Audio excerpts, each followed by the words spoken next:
ago, we started doing forward cuts out of all our varieties just to show a comparison of what you could possibly see. So I do a 3x10 cut out of each variety.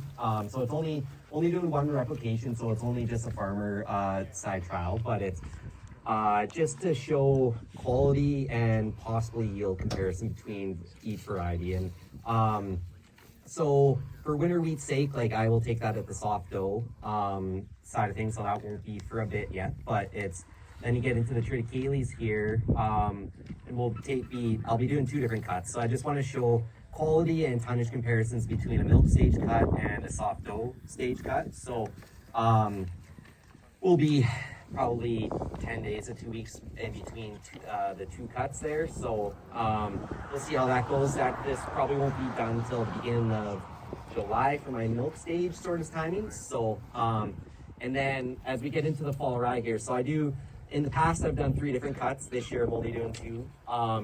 And I did boot stage cut already, so that's going to be your high quality forage out of fall rye, just for dairy or if you're looking for higher protein content on your feed. And then I'll be doing a milk stage cut, which will be the end of this week here. That's where you're going to see maximum tonnage out of it. So some guys have been pushing it to soft dough where you're getting a little bit more roughage out of it, but seeing some really good tonnage. But my preference is at milk stage, just to kind of keep your proteins in that 9 to 12% range and still keeping the yield on it. So boot stage was taken on May 26th.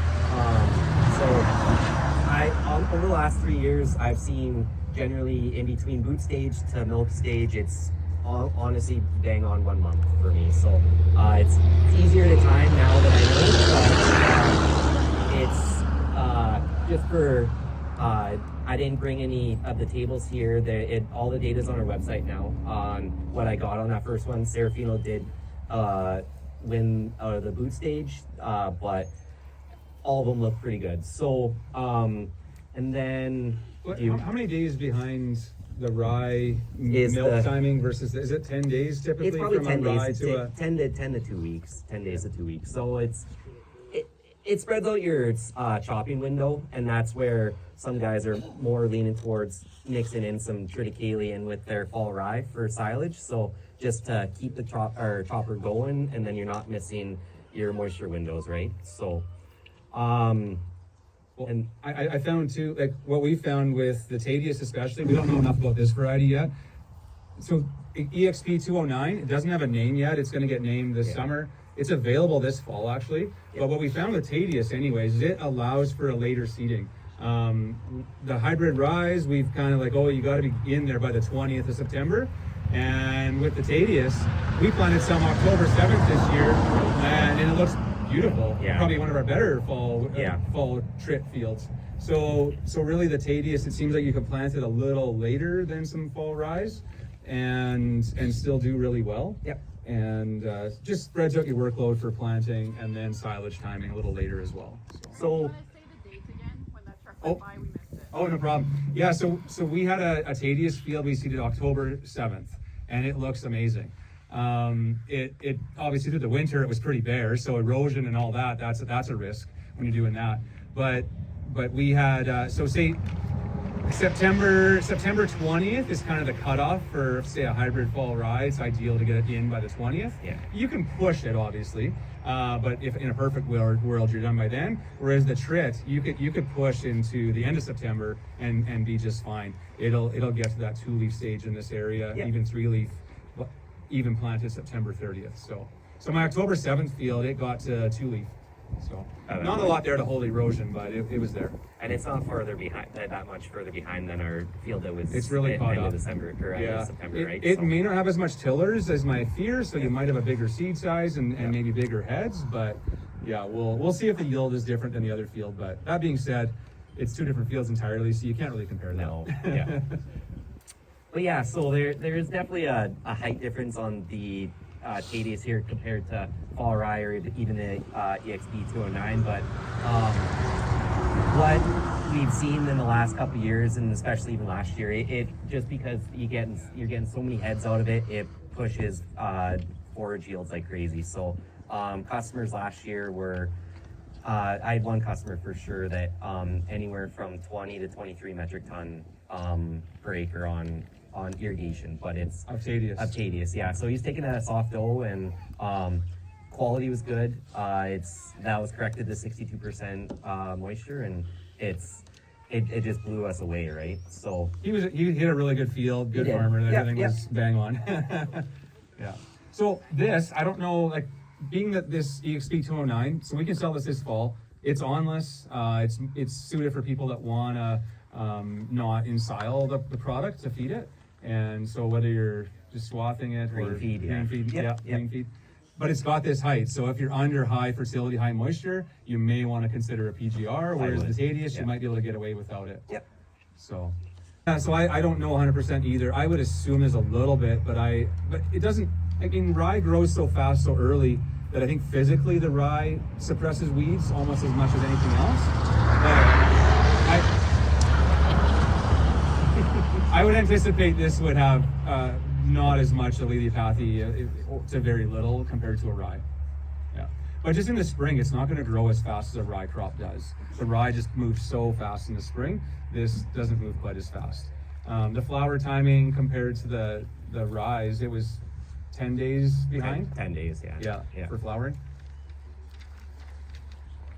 Seeding rates, these two were planted at 30 plants per square foot. So the winter wheats, we were 40 plants per square foot. Like an irrigation suggested rate from me would be 40 plants on winter wheat, 30 plants on these, and 23 plants on the hybrid rye, which is 1 unit per acre. So that's our kind of standard suggested use rates. We were a little higher on the trits, but we found that you didn't need to be that high, or you gained better yield being at 30 plants versus 40 on the trits for whatever reason. So 30 is, you think, is better than 40? That's what we're thinking. We've done some comparisons the last couple of years, and seeing that the 30 plants versus the 40 was a little better actually in yield. Is it the same rate with the spring tree? That's what we've been finding, but more so on the American varieties or the European varieties. Yeah, I don't know about the Canadian varieties as much, but it seems like the European varieties and barley, we find the same thing, a little lower than Canadian bred varieties. So I don't know exactly why that is. Yeah, okay. Yeah. So we're kind of going back a little bit to a little lower rates than we originally thought with some of our varieties. So. Because last year's plots we had Tadues 40 and 30 as a comparison, right? Yeah. Grain and forage were both higher on the lower planted population than the higher, so it's just an eye opener, right? But I was really disappointed. I wanted to sell more seed, but now we're recommending to sell less seed. Any question? Do you have anything else, Blair, on these, or do you have any questions from the crowd on trits? Yeah, the 209 is a triticale variety, so it's out of the States, a brand new one. We had this on the edge of our winter crop plots last year, and it was just a small little strip on the edge, and it was one of the taller ones. And so, yeah, the person that buys the Tadues is probably not the same person that would buy this one. I mean, there might be some overlap, but might be, yeah. But yeah, this is truly one where people, if you don't want to ensile it, we don't know what the tonnage. It could be amazing, but lodging would be a risk on irrigation. So. But if you need height, this one's got some height. We're going to look at another one at the back of the plots later, and it's going to, Mazen's going to talk about his new variety, up and coming, that's a little in between the two of these, I would say. Yes, yeah, Brian? Greg, is triticale solid stem or hollow stem? Ooh. Who's got a knife? Is triticale solid or hollow stem? I don't actually know. no. I noticed some damage sometimes. Because, Hollow. Yeah, because one parent is durum wheat. So one parent is durum wheat. So maybe if they cross with a solid stem durum. Yeah. I think the question may be around like sawfly risk and things like that.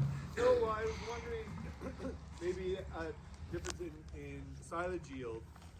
There could be a difference between a variety that has a little bit more pithier straw than a variety that is a little bit more hollow. Yeah, that makes sense. Yields tied to a pithier straw.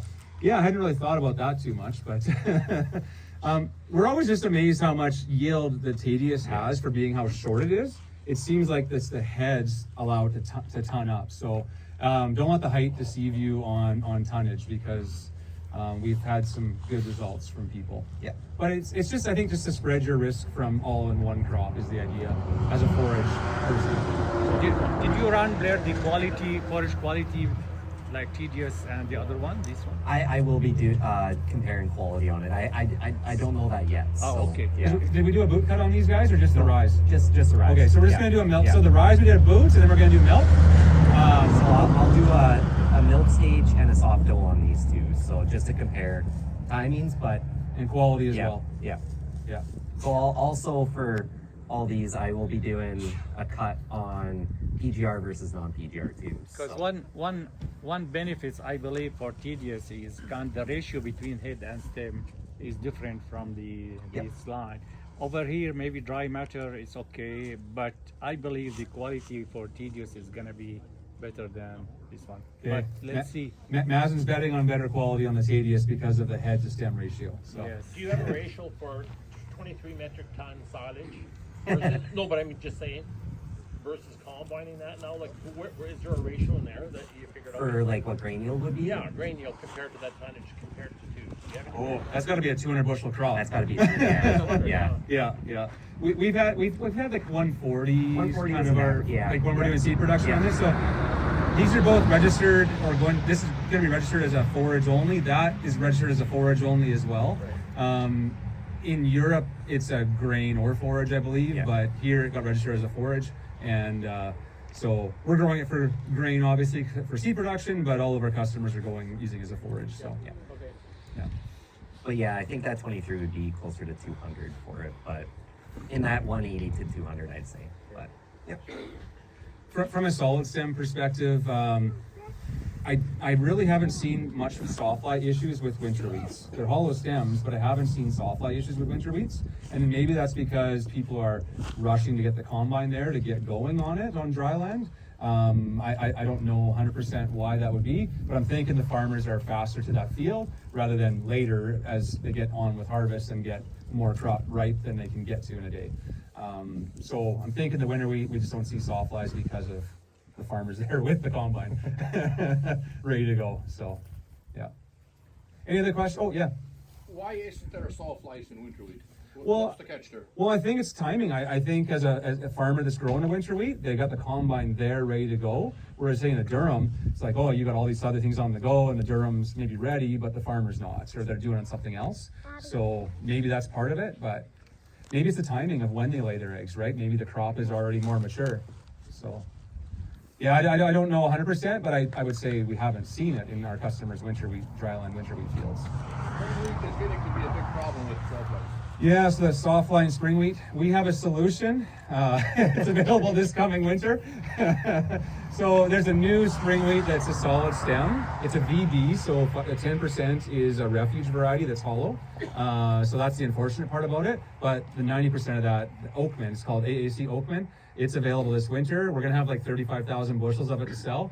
And we got a good list of people to call back on that variety because people are like you ready to roll on a solid stem spring wheat. So it's going to be close in yield to Brandon and stand a little better and solid stem for the sawfly.